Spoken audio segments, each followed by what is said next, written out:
నేను ఒక్కటే చెప్తాను, ఆ కృపను వెతికే శక్తి నువ్వు ఎందుకు పొందకూడదు? ఒకవేళ యేసుక్రీస్తుని ఇంతవరకు నమ్మలేదా? ఈ రోజున ఎందుకు నువ్వు చోటిచ్చి ఆ గొప్ప దేవుని ప్రేమను ఎందుకు పొందకూడదు? మతం నీకు విడుదల ఇవ్వలేదు.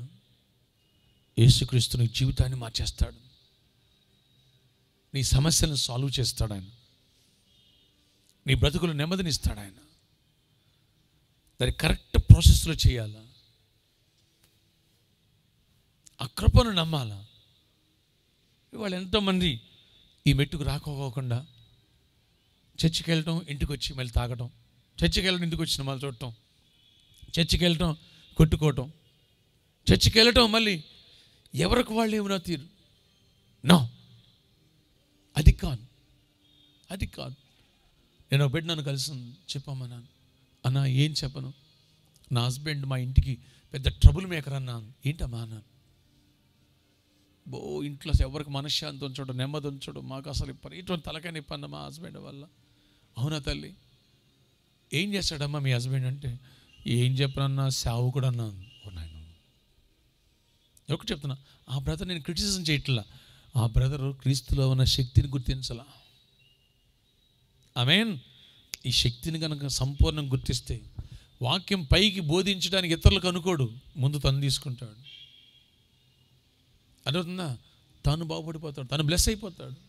ముందు మనం బ్లెస్ అవ్వాలా, ముందు మనం దీవించబడాలా, ముందు మనం ఆశీర్వదింపబడాలా. అప్పుడు మన సాక్ష్యం, అప్పుడు సువార్త, అప్పుడు సేవ. ఆ కృప ప్రతి ఒక్కడికి ఉంది, నమ్మండి. ఈ రాత్రి నీ దుఃఖ దినములు సమాప్తమగునన్నాడు దేవుడు. దరిద్రము నుంచి నువ్వు బయటకు వచ్చేస్తావు షార్ట్ టైంలో. సమస్యల నుంచి నువ్వు బయటకు వచ్చేస్తావు షార్ట్ టైంలో. డాక్టర్ చనిపోతావన్న వ్యాధి నుంచి కూడా నువ్వు ఓవర్కమ్ చేసి బయటకు వచ్చేస్తావు షార్ట్ టైంలో. This is really true. ఎంతమంది పరిచర్యలో డాక్టర్లు చనిపోతావు అని రిజెక్ట్ చేసిన కేసులు, cancer patients, HIV patients, TB patients, ఎంతోమంది పెరాలసిస్ పేషెంట్స్, ఎంతోమందిని దేవుడు క్యూర్ చేశారు. కొన్నిసార్లు నేను వెళ్ళలేదు, మన ప్రేయర్ ఆయిల్ తీసుకెళ్ళి పెట్టారు, బ్లెస్ అయిపోయారు. నిన్న వెస్ట్ గోదావరి నిడదవోలు నుంచి ఒక కుటుంబం వచ్చింది. అన్న మీ ప్రేయర్ ఆయిల్ బయటికి వెళ్ళి పొలాల్లో చల్లామన్నా విపరీతమైన పంట పండేసిందన్న. అసలు చుట్టుపక్కల ఆశ్చర్యపోయారన్న. అందరికి 30-32 అయితే మాకు 43 అయిందన్న. 43 బస్తాలు ఎకరం, అట్లా అంత పంట పండేసిందన్న. మీరేంటో చల్లేస్తున్నారు, మా ఆడబడుచు వెనకాల వచ్చి వస్తుంది మొదలెట్టిందన్న. వాళ్ళు హిందూస్ అన్న. సరే వాళ్ళకు కూడా ఇచ్చామన్నా, మన ప్రేయర్ ఆయిల్ 5 బాటిల్ పెట్టుకెళ్ళామన్నా. వాళ్ళ పంట కూడా మాకంటే 2 బస్తాలతో వాళ్ళు కూడా పండిందన్న. ఊరంతా వచ్చేసి మీరు ఏదో చల్లుతున్నారు, మీరు ఏదో చేస్తున్నారు, అది మాకు కూడా చెప్పండి అన్నారంట. అప్పుడు మన సీసా చూపించారంట, ఆయిల్ బాటిల్ చూపించారంట, నా బొమ్మ చూపించారంట. ఈయన ఎవరు? దేవుడు అన్నారు. యేసుప్రభు కాదు, దేవుని భక్తుడు, ఆయన ప్రార్థన చేసేట అవుతున్నాయి అన్నారు. మాకు కావాలి ఆయిల్ బాటిల్ మాకు కూడా తెచ్చిపెట్టండి. ఆ ఊరంతా అడుగుతున్నారయ్యా. అందుకంటే క్రైస్తవులను తిట్టేవాళ్ళయ్యా. ఇప్పుడు మాకు వచ్చిన ఆశీర్వాదం చూసి వాళ్ళందరూ కూడా ఆశ్చర్యపోతున్నారయ్యా. నా ఆశ ఒకటే, ప్రతి క్రైస్తవుడి కృపను తెలుసుకోవాలా, పాపము నుంచి బయటకు వచ్చి పరిశుద్ధుడిగా జీవించాలా, హ్యాపీ ఫ్యామిలీస్గా ఉండాలా, ప్రతి సమస్య మన పాదాల కింద ఉండాలా. ప్రతి దైవజనుడు భారతదేశంలో, ప్రతి దైవజనుడు సంఘంలో 10,000 ఆత్మల పైనే ఉండాలి. ఆమేన్. చిన్నగా ఈరోజు స్టార్ట్ చేసిన తమ్ముడు, సేవ చేసిన చెల్లి కూడా బహుగా బ్లెస్ అయ్యి అనేకులకు ఆశీర్వాదకరంగా మారిపోవాలి. ఏ దైవజనుడు అప్పుల్లో కూరిపోకూడదు. ఘనమైన మందిరాలు కట్టాలి, లక్షలాది మంది ప్రభువులు నడిపించాలి. ఈ లోకం పరలోకంలో మారిపోవాలి. వ్యాధులు కనిపించకూడదు, దరిద్రం కనిపించకూడదు. ప్రజలు ఆరోగ్యంగా ఆశీర్వాదం పొంది దీవించబడి సమృద్ధిని అనుభవించి, క్రైస్తవుడు అంటే సామాన్యుడు కాదు, క్రైస్తవుడు అంటే బలవంతుడు, సూపర్ న్యాచురల్ పవర్, వాడు గాడ్, దేవుడిది, యేసుక్రీస్తు అంత శక్తి గల దేవుడు అని నీ జీవితం, నా జీవితం ద్వారా, మన పరివర్తన ద్వారా, మన బ్లెస్సింగ్స్ ద్వారా, ఆ సూపర్ న్యాచురల్ పవర్ అనేటువంటి ఆ శక్తిని పొంది మనం చేసే అద్భుతాల ద్వారా, ఈ అనెండింగ్ ద్వారా అనేకులు దైవశక్తిని గుర్తించి దీవించబడిపోవాలి, ఆశీర్వదింపబడాలి, ఇన్స్పైర్ అవ్వాలి. అంతే. అది నా అంబిషన్. దీన్ని తొక్కేయటానికి అపవాది ఎన్ని కోణాల్లో ప్రయత్నం చేస్తుందో, ఈ పరిచయం పైకి రానికోకుండా ఎన్ని అడ్డాలు పెట్టి వాటి గురించి విపరీతమైన ప్రీచింగ్ స్టార్ట్ చేసింది. ఆయన నేను లెక్క చేయలేదు. ఐ డోంట్ కేర్, అట్టని పట్టించుకోను. నా ఆశ ఒక్కటే, క్రీస్తులో ఉన్న కృపను సమృద్ధిగా పొందాలా. శాపము లేదు. నేను శాపగ్రస్తుడు కానప్పుడు ఎందుకు పాపం చేయాలి? ఇది నా క్వశ్చన్ మార్క్. నా ఆశ ఒకటి, మీ జీవితాల్లో నేను కాదు, యేసుక్రీస్తు ప్రభు మిమ్మల్ని పరిశుద్ధురాలా పరిశుద్ధుడు అని పిలవాలి, అపోస్తలుడైన పౌలుని పిలిచినట్టుగా. అందుకని వాక్యాన్ని బాగా చదవాలి, వాక్యాన్ని బాగా వినాలి, వాక్యం యొక్క శక్తిని బాగా తెలుసుకోవాలి, అందులో క్లూస్ మర్మాలు తెలుసుకోవాలి. అది పరిశుద్ధాత్మ దేవుడు మాత్రమే వాటిని బయలుపరుస్తారు, ఎవరు బయలుపరచలేదు. అది అందరి వల్ల కాదు. ఆత్మ ఇచ్చే ఈ కృపను, ఆ లోతైన మర్మాలను పరిశుద్ధాత్మ దేవుడు బయలుపరుస్తాడు. అందుకని యేసు ప్రభు అంటారు మత్తయి 13వ అధ్యాయంలో, మీకంటే ముందున్న వాళ్ళు ఇవి చూడాలనుకున్నారు, వాళ్ళు చూడలేకపోయారు. మీకు అనుగ్రహించబడింది ఈ కృప అన్నాడు దేవుడు. ఈ రాత్రి మీకు అనుగ్రహించబడింది ఈ కృప. ఆమేన్. నేను ఈ ప్రాంగణంలో ఉన్న లేదా ఈ టెలివిజన్ ఛానల్లో వీక్షిస్తున్న నా సహోదరి సహోదరులకు కానీ ఒక క్వశ్చన్ వేస్తున్నాను. 2000 సంవత్సరాల క్రితం మన శాపాన్ని యేసయ్య శిలువలో కొట్టివేశాడు, పాపానికి వెల చెల్లించేశాడు. ఇప్పుడు మీరు శాపగ్రస్తుల, ఆశీర్వాదానికి వారసుల? ఆశీర్వాదానికి మీరు వారసులు అయితే, మీరు శాపగ్రస్తులు కాకపోతే అక్కడ రాయబడింది మన కృపకే కానీ ధర్మశాస్త్రమును నాకు దాసులం కాదు. రోమపత్రిక 6వ అధ్యాయం 14 వచ్చిన చూద్దాం ఒకసారి. మీరు కృపకే కానీ ధర్మశాస్త్రముకు లోనైన వారు కారు గనక పాపము మీ మీద ప్రభుత్వము చేయదు. పాపము మీ మీద ప్రభుత్వము చేయదు. బాగా గ్రహించండి. మనం ఆశీర్వాదానికి కృపకు వారసులయ్యాం, ధర్మశాస్త్రానికి సంబంధం లేదు మనకి.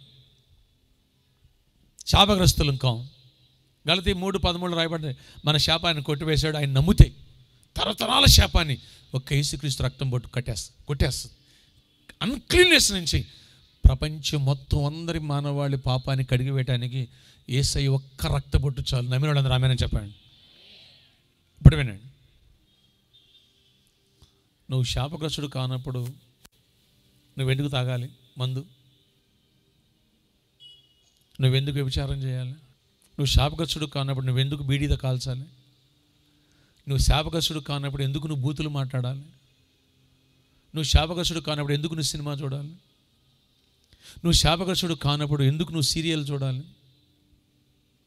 నువ్వు శాపగ్రస్తుడు కానప్పుడు ఎందుకు నీ భార్య భర్తలు కొట్టుకోవాలి? నువ్వు శాపగ్రస్తులు కానప్పుడు ఎందుకు నీ పిల్లలు దరిద్రులుగా జీవించాలి, నువ్వు దరిద్రులుగా జీవించాలి? ఆలోచించి రాత్రి ఒక్కటే చెప్తున్నానండి, ఈ అవగాహన నాకు రావటమే నా బలు వెలిగింది. ఆమేన్. అంతకుముందు నేను కూడా యేసుక్రీస్తు నమ్మాను, 6 ఏళ్ళు అయింది. అప్పుడు ఈ అవగాహన నాకు రాకముందు చర్చికి వెళ్ళి వచ్చేవాడిని, చాలా ఇంట్రెస్ట్గా కాన్సన్ట్రేషన్తో పరిచయం చేసేవాడిని. ఇంటికి వచ్చిన తేడా రాగానే అమ్మగారిని తిడతా ఉన్నాం. అదేనా సంఘంలో స్టీరింగ్ కమిటీ ఉంటుంది కదా. స్టీరింగ్ కమిటీ అంటే ప్రెసిడెంట్, సెక్రటరీ, ట్రెజరర్ ఇవి ఉంటాయి కదా. అందులో నాదొక ప్రధానమైన పోస్ట్. ఏ తేడా వచ్చినా బూతులు తిట్టేవాడు. నా మాట అర్థమవుతుందా? అప్పుడు మా కూడుకొకలు తినడం అంటే మటనో చికెనో వండుకునేవాళ్ళం. తినే టైం గొడవ వచ్చేది.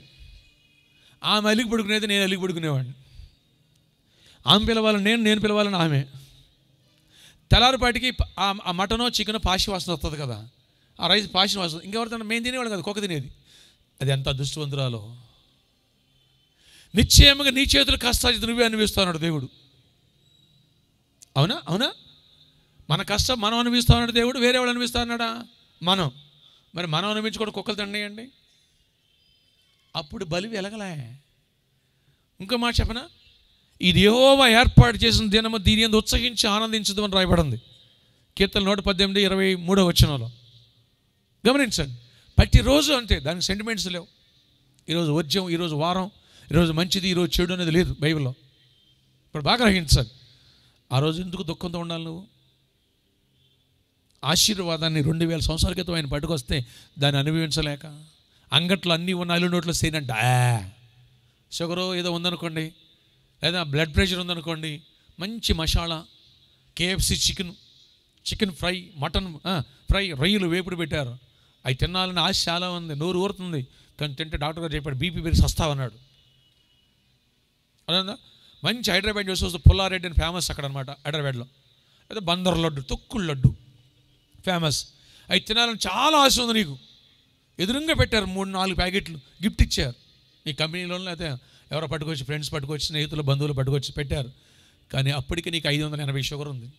డాక్టర్ గారు చెప్పాడు ఇప్పటికీ ఎట్టబోతుందో తెలియదు నాకు, టప్ మని చచ్చిపోతామన్నాడు. ఎప్పుడో నువ్వు పంచదార గిల్లు పడిందా చచ్చిపోతావు, జాగ్రత్త. కుక్క బిస్కెట్లు తిన్నట్టుగా నువ్వు మామూలు బిస్కెట్లు తినమన్నాడు. అంటేనా ఇప్పుడు ఆ స్వీట్లన్నీ చూసి ఏం చేయాలి, నోరూరి లోపల లొట్టలేసి గుట్టకలేయటం తప్ప. అది తిన్నావా ఫోటోకి దండ, ఏంటి ఫోటో నీ గోడకే దానికో దండ, అవునా, చచ్చిపోయినట్టు అనమాట. ఇక అంగట్లు అన్నీ ఉన్న నోట్లో సేనండి అదే. ఇప్పుడు వినండి, పాపము మన ర్యాంక్ తగ్గిస్తుంది, పాపము నేను శక్తిహీనుడిగా చేస్తుంది, సైతాను నీ మీద పట్టు కలిగి ఉంటుంది. పాపాన్ని ఎప్పుడైతే ఒప్పుకుని బిడ్డ విడిచిపెట్టేసి ఈ గ్రహింపుకి వస్తా, నేను శాపగ్రస్తుడిని కానప్పుడు పాపం ఎందుకు చేయాలో, నేను ఎందుకు కొట్టుకోవాలి, మేము ఎందుకు తిట్లాడుకోవాలి, నేను ఎందుకు పోలీస్ కేసుల కోసం, కోర్టు కేసుల కోసం, డైవర్స్ కోసం, పక్క వాళ్ళ మీద గొడవ కోసం, నా కష్టార్జితను పట్టుకెళ్ళి వాళ్ళకి మేపి పిచ్చివాళ్ళ తిరుగుతూ వాళ్ళ కోసం వీళ్ళ కోసం వాళ్ళ చేతులు వీళ్ళ కాళ్ళు పట్టుకుని నేను ఎందుకు తిరగాలి అనే ఆలోచన నాకు వచ్చింది. ఎప్పుడైతే ఈ గ్రహింపులోకి నేను వచ్చానో ఆ రోజు నుంచి లోతైన మెట్లోనికి నేను ప్రభువులోనికి నడిపించుకున్నాను. నా హృదయాన్ని ప్రభు నడిపించారు, ఆయన కృపను బట్టి చెప్తున్నాను వినండి. అంతే, అవన్నీ మానేశాను, అవన్నీ మారిపోయాను. నీవు నేను బిడ్డ క్రీస్తు నమ్మితే శాపగ్రస్తులం కాము. కానీ వ్యాధుల్లో ఉన్నావు, నువ్వు బాధల్లో ఉన్నావు, నువ్వు ఇబ్బందుల్లో ఉన్నావు. కొన్ని కుటుంబ కలహాలతో వచ్చిన వాళ్ళు ఉన్నారు ఈ ప్రాంగణంలో. అలాగే టెలివిజన్ ఛానల్ వింటున్నవాడు కొందరు ఆత్మహత్య చేసుకునే ప్రయత్నాల్లో ఉన్నారు. ఎందుకని ఎటు చూసిన ఎడారే, క్రీస్తు నమ్మలేదని నమ్మావు. నీ వాళ్ళు అంటున్నారు, నీ తోటి వాళ్ళు అంటున్నారు నమ్మావుగా యేసుక్రీస్తుని, అంటరాని వాళ్ళ దేవుణ్ణి, ఏం బాగుపడ్డావు, అబ్బో నా దేవుడు అది చేస్తాడు ఇది చేస్తాడని అన్నావు కదా, ఏమయ్యావు? నువ్వు బాగుపడి మాకు చెప్పు అని అంటున్నారు అని అన్నవాళ్ళు ఉన్నారు. నేను చెప్పే మాట నిజమా కదా? కానీ బిడ్డ ఫస్ట్ నేను గ్రహించాల్సింది ఇది, ఈ పరివర్తన మహోత్సవాల్లో మనం శాపగ్రస్తులు కానప్పుడు, పాపానికి మనమే ప్రభుత్వం లేదని యేసయ్య చెప్తున్నప్పుడు, పాపంలో నువ్వు నేను ఎందుకు జీవించాలి? ఆ శాపగ్రస్తమైన దాన్ని మన ఇంట్లోకి ఎందుకు రానివ్వాలి? మీ వీధులు ఎక్కడన్నా పాము తిరుగుతుంది, తోసపాము తిరుగుతుంది అని ఎవరో చెప్పారు. మా ఇంట్లోకి రా డోర్ తెచ్చి వదిలిపెడతావా? అప్పుడే కొంతమందిని కరిచి కాటేషన్ చచ్చిపోయారని నువ్వు విన్నావు, న్యూస్లో చూసావు. చెప్పాలి మా ఇంటికి రా అంటావా? ఎక్కడ చిరతపూలు తప్పుకుంది విజయవాడలో, ఇప్పుడే ఆ పరిసర ప్రాంతాలు బిషప్ అదరే స్కూల్ పక్కన తిరుగుతుంది అన్నారు ఎవరో. ఓకే పరిగెట్టుకు వెళ్ళిపోయి ఇంటికి వెళ్ళిపోయి తలుపేసుకుంటావు గట్టిగా. తలుపు చెట్టు పెట్టి అమ్మో పుల్లు చేస్తుందేమో, రాత్రి తెల్లవారుకు నిద్రపోవు, అవునా? దాన్ని ఎవరన్నా మా ఇంటికి రా మమ్మల్ని తిను ఎవరన్నా అడగరు. పాపం కూడా అంతే. వినండి, పులి శరీరాన్ని చంపుద్ది, పాపం ఆత్మను చంపేస్తుంది. పాపం శాపాన్ని తెస్తుంది, దరిద్రాన్ని తెస్తుంది, సమస్యలను తెస్తుంది, వ్యాధులను తెస్తుంది, కుటుంబ కలహాలు తెస్తుంది. దాన్ని ఒప్పుకుని విడిచిపెట్టావా అంటే నువ్వు బ్లెస్ అయిపోతావు. అక్కడి నుంచి నా రైట్స్ గుర్తించాలి, వాటిని ఆస్వాదించాలి. ఫినిష్. కృప ఉంది అంటే ఫస్ట్ ఇది నాకు అర్థం కాగానే పాపాన్ని మానేసి, నేను శాపగ్రస్తుని కాను, పాపం ఎందుకు చేయాలి? ఒక సినిమా నన్ను ఎందుకు కంట్రోల్ చేయాలి? ఇంకో మాట చెప్తాను నేను, దీన్ని భయపడిపోవద్దు. కనీసం కాఫీ టీ కూడా తాగను నేను. ఎందుకని? అది పాపం కాదు, అది నన్ను కంట్రోల్ చేయకూడదు. అది లేకపోతే తలకాయ నొప్పి వస్తుంది, ఇప్పుడు వాక్యం బోధించలేను, చాయ్ అన్నాను, చాయ్ తెచ్చేవాళ్ళు ఎవరు లేరండి అన్నారు. పిల్లారా నేను వెళ్తున్నాను, తలకాయ నొప్పి వస్తుంది, హైదరాబాద్ చాయ్ తాగుతాను, వెళ్ళిపోతే చెప్పట్లే అడ్డవుతుందా?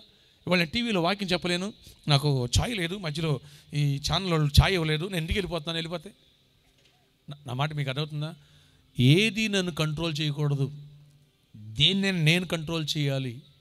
యేసుక్రీస్తు బిడ్డ ఏ సమస్యకి లొంగిపోకూడదు, ఏ పాపానికి వంగిపోకూడదు, ఏ దరిద్రం, ఏ సమస్య, ఏ వ్యాధి, ఏది మనల్ని నియంత్రించకూడదు అని నేను గ్రహించాను. ప్రభు నాకు గ్రహింపించారు, అంతే. అవి మానేసి 15 ఏళ్ళు అయింది. ఎవరెంత రిక్వెస్ట్ చేసినా కనీసం అన్న ఈరోజు ఫార్మాలిటీకి మా ఇంటికి వచ్చావని సంతోషం, ప్లీజ్ మజ్జిగ తాగుతా, లేదా కొంచెం జ్యూస్ ఏదో నింపుకొని తాగుతాను, నో ప్రాబ్లం. అవి వద్దామా?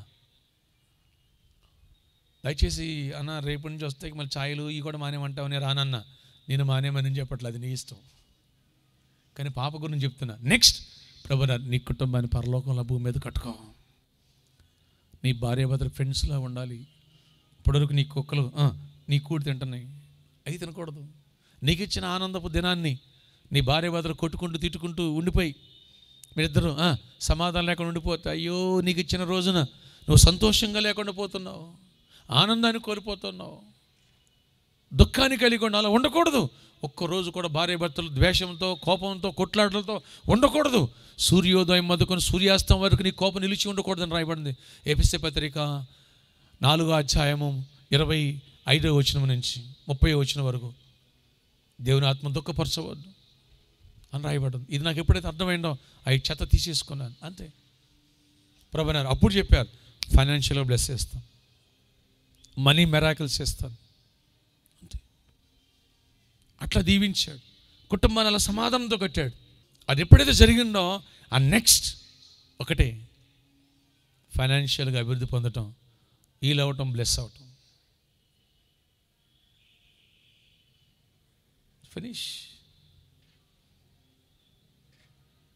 ఫినిష్ బిడ్డలనా. సమస్యలు మన పాదాల కింద, మనం టాప్ ప్లేస్లో. ఎంతమంది రావాలనుకుంటున్నారు అట్లా? లార్డ్ మెరాకిల్స్ చేయండి. అభిషేకం ట్రాన్స్ఫర్ చేస్తున్నాను. టీవీ స్క్రీన్ విశ్వాసం ఎవరైతే తాగుతున్నారో, ఇప్పుడే ఈ చేతిని తాగుతున్నారో వాళ్ళకి అభిషేకం ట్రాన్స్ఫర్ చేస్తున్నాను. Touch them and heal them and bless them Lord. anointing release చేస్తున్నా. I release your anointing master, mighty Holy Ghost, mighty Holy Ghost. Touch them and heal them and bless them, Lord. Financial bless అయిపోవాలి, financial breakthrough Lord. అలాగే deliverance, heart problem patients heal అయిపోను కాక, kidney problems heal అయిపోను కాక, కిడ్నీలో stones కరిగిపోమని ఆజ్ఞాపిస్తున్నాను. Devil I command in the name of Jesus, out. యేసు నామములో విడుదల కలుగును గాక. ఆమేన్, ఆమేన్, ఆమేన్.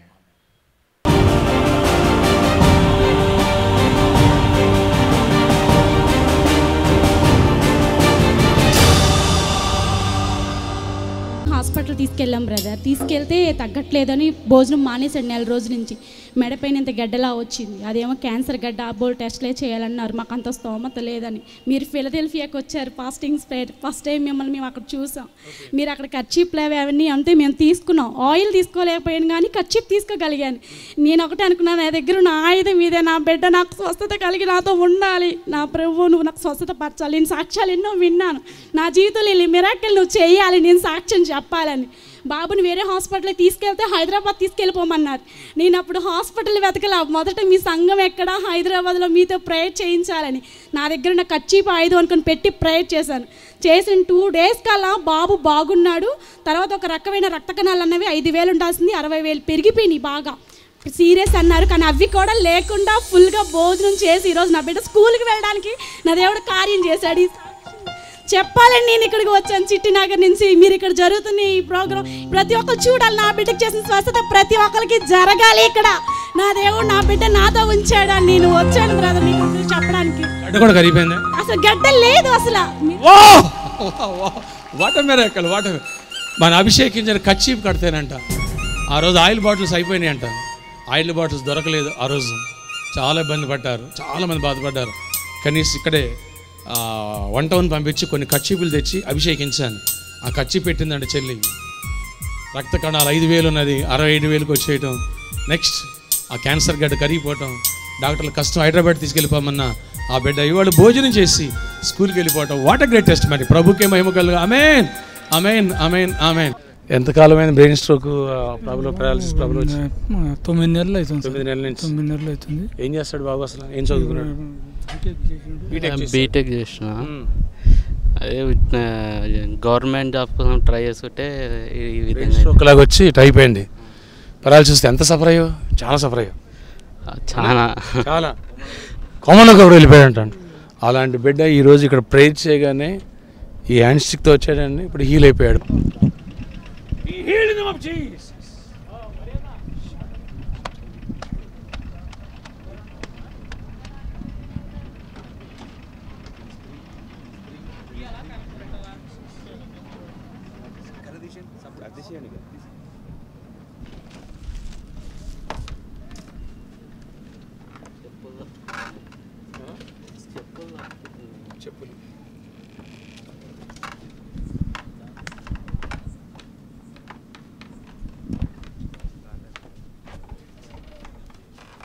What a miracle.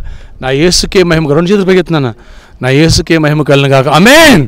ఎలా అనిపిస్తుంది మీకు తండ్రి? చాలా హ్యాపీగా ఉంటుంది సార్. చాలా హ్యాపీగా ఉంది. తొలుతా రానన్నాడు, ఇప్పుడు మళ్ళీ ఇంటికి పోయి తోలుకొని వచ్చిన. Praise the lord, praise the lord. రాకపోతే నష్టపోయాడువేనా? మీటింగ్ రాకపోతే నష్టపోయాడువేనా? ఇప్పుడు ఈలయ్యేవాడు కాదుగా, అవునా? అవును. ఇట్లా పారాలిసిస్ పేషెంట్ దేవుడు స్వస్థపరిచేస్తున్నాడండి. ఆయనకి మహిమ కలను కాక. ఎలా అనిపిస్తుంది మిరాకిల్? చాలా అద్భుతంగా అనిపిస్తుంది. బ్రదర్ ఈ ప్రాంతంలో ఎమ్మెల్యేగా పోటీ చేశారు. ఈ మహబూబ్ నగర్లో పెట్టినటువంటి ఈ మీటింగ్స్కి ఈయన ఇప్పుడు కన్వీనర్గా ఉన్నారు. చాలా హెల్ప్ చేశారు. ఇప్పుడు ఈ మెరాకిల్ చూశారు, ఈరోజు జరిగిన అన్ని మెరాకిల్స్ చూశారు. ఏమనిపిస్తుంది మీకు ఈ పారాలిసిస్ పేషెంట్ హీల్ అవటం? ఈరోజు చాలా అద్భుతంగా జరిగింది. ఎప్పుడు ఇక్కడ ఇటువంటి కార్యాలు జరగలేదు. ఈరోజు బ్రదర్ ఐజక్ గారు వచ్చినప్పుడు ఇలాంటి మిరాకిల్ ఇక్కడ చూడడం జరిగింది మహబూబ్నగర్ బాయ్స్ కాలేజ్ గ్రౌండ్లో. నీట పడితే రోగులు స్వస్థపడ్డారు. ఎలా అనిపించింది అసలు మీకు? చాలా అద్భుతం. చరిత్రలో ఎప్పుడు చూడలేదు చరిత్రలో ఇలాంటిది. మీకు ఎలా అనిపిస్తుంది? నేను కూడా ఎప్పుడు ఎక్కడ చూడలేదు సార్ ఇలాంటి అద్భుతాలు. మీరేం చేస్తారు? నేను ఫ్రీగానే ఉంటాను సార్. నాకు ప్రైవేట్ కాలేజ్ ఉంది. Okay okay okay. ఇక్కడనే ఉంటాను సార్. మిరాకిల్స్ ఎక్కడ చూడలేదు? చూడలేదు సార్. ఈ తమ్ముడు హీల్ అయిపోవడం చూడలేదు సార్. ఎక్కడ చూడలేదు. మీకు ఎంత హ్యాపీగా ఉంది ఇప్పుడు? నాకు కూడా సంతోషం అనిపిస్తుంది సార్. సార్ మీకు ఎలా అనిపిస్తుంది ఆ మిరాకిల్ ద్వారా? This is really miracle sir. I know him from 10 years also sir. Okay. So we were very sorry to see this one in this condition. He is a BTech student also. Yes, yes. But God has given him free sir. మీకు ఎలా అనిపిస్తుంది అసలు ఈ రోజు జరిగిన miracles అన్నిటిని బట్టి తమ్ముడిని బట్టి ఎలా అనిపిస్తుంది? He really is cured sir. Okay. ఇంతకుముందు చాలా షాడోతో హీల్ అయిపోయారు చాలా మంది. అవును. అన్నీ ఎలా అనిపిస్తుంది మీకు మిరాకిల్స్ ఈ రోజు అన్ని? Great sir, great thing. This a great thing. Sir మీరేం చేస్తారు? నేను గవర్నమెంట్ హాస్పిటల్లో పనిచేస్తాను. హాస్పిటల్లో ఏం చేస్తారు? Lab technician. రైట్. ఇదండి మహబూబ్ నగర్ ఫీడ్బ్యాక్. దేవుడు ఇలాంటి మిరాకిల్స్ పారాలిసిస్ హీల్ చేస్తారు. షాడో పడితే ఎంతమంది హీల్ అయిపోయారు? జస్ట్ టచ్ చేస్తే హీల్ అయిపోయారు. అవునా? ఎంతోమంది? అవును సార్, ఎంతోమంది. ఆయనకే మహిమ కలుగును గాక. ఆమేన్.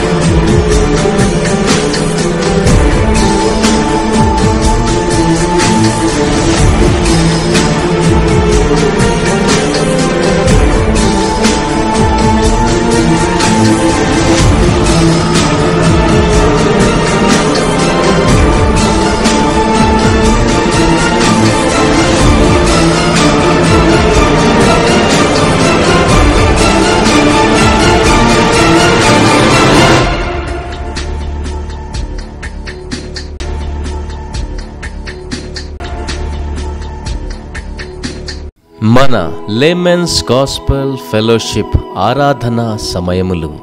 మా మొదటి ఆరాధన ఉదయం 7 గంటలకు ప్రారంభమగును. స్థలం Wesley boys high school, PG road, Paradise hotel ఎదురుగా, సికింద్రాబాద్. మా 2వ మరియు 3వ ఆరాధనలు ఎర్రగడ్డ నందు జరుగును. స్థలం, అడ్రస్ కుకట్పల్లి వెళ్ళే హైవేలో ఎర్రగడ్డ ఫ్లైఓవర్ ప్రక్కన విక్టరీ గార్డెన్స్ నందు ఉదయం 9 గంటలకు 2వ ఆరాధన ప్రారంభమగును మరియు 3వ ఆరాధన 11 గంటలకు విక్టరీ గార్డెన్స్ నందు ప్రారంభమగును మరియు 3వ ఆరాధన అనంతరం రోగుల కొరకు ప్రత్యేకమైన ప్రార్థనలు చేయబడును మరియు మా 4వ ఆరాధన సమయం సాయంత్రం 6 గంటల నుండి ప్రారంభం. స్థలం ఎంజేఎస్ గార్డెన్స్, రైతు బజార్ ప్రక్కన ఆర్ఎస్ బ్రదర్స్ ఎదురుగా షాపూర్ నగర్, జీడిమెట్ల. 4వ ఆరాధన అనంతరం రోగుల కొరకు ప్రత్యేకమైన ప్రార్థనలు చేయబడును. అందరూ ఆహ్వానితులే.